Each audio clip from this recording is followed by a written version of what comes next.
My husband and I have finally moved in together months after actually getting married. The whole process took us a couple of weeks for reasons that I'll get into in a little bit, because I want to share all of the lessons that I learned while pulling off this move. And some of them would have made the process a whole lot easier. Hi, I'm Melissa, I live in Cape Town, and I'm challenging myself to make at least one YouTube video a month for the whole of 2026. So if you want to come along for the ride, hit the follow button and let's dive into the first video of this series. Number 1, hire a moving company to help you. I'm sure you already know how stressful moving can be, especially if you decide to do it all on your own, borrowing someone's trailer and carting things back and forth from multiple locations. Never again. Driving back and forth from place to place was fine, but having to cart furniture like bed bases and dressing tables down flights of stairs on your own, that's just asking for trouble and possibly injury. It might seem more cost-effective to just handle things on your own, but considering the amount of time that you'll save and petrol, just asking for a little bit of help and maybe a nifty little moving truck, it's well worth it to actually hire someone to give you a hand, in my opinion. Number 2, it's so worth it to pay a little bit extra to get your furniture assembled for you. Places like Decophone have a huge assortment of different styles at very reasonable price points, so it can be tempting to just gather a bunch of things in their flat lay boxes and assemble it at home. But the assembly process can be arduous and, speaking from experience, can leave you with a number of blisters on the palms of your hands.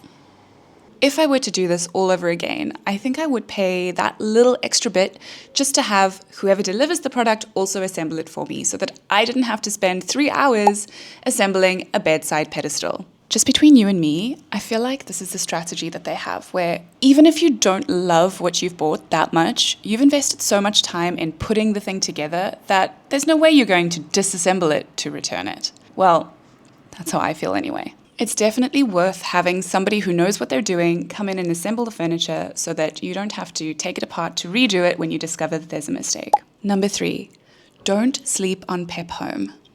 I'm assuming that everybody who's watching this is in South Africa, in which case you will know what I mean when I'm talking about this, but I was actually so shook by the quality of things I found in Pep Home. Not just the quality, but the variety. They actually have so much to offer, and it looks exactly the same as things that I found for double the price in other stores that I won't name. I stocked up on a bunch of vases because I love having fresh flowers in the house, and their pantry storage solutions are actually very high quality, and I have my kitchen stocked full of them.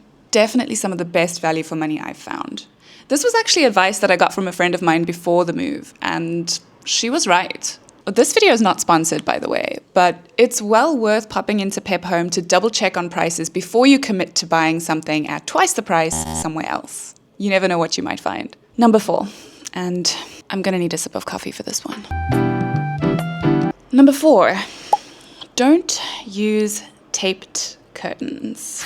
The hours that we spent on these damn taped curtains. And honestly, I can't really take that much credit because my mom put so many hours of her own time into helping me with my curtain situation. But if I had to redo this, I probably would just replace the curtain rails with curtain rods and use ringed curtains, 100%.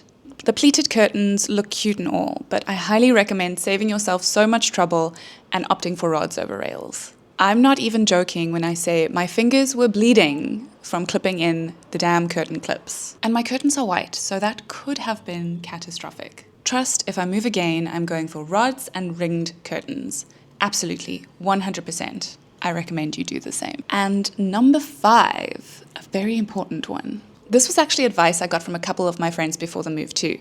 And now I know they were 100% correct. Their advice was, don't skimp on the sofa. Get yourself a good quality, comfortable couch, because the fact is you're probably going to spend a lot of time on it.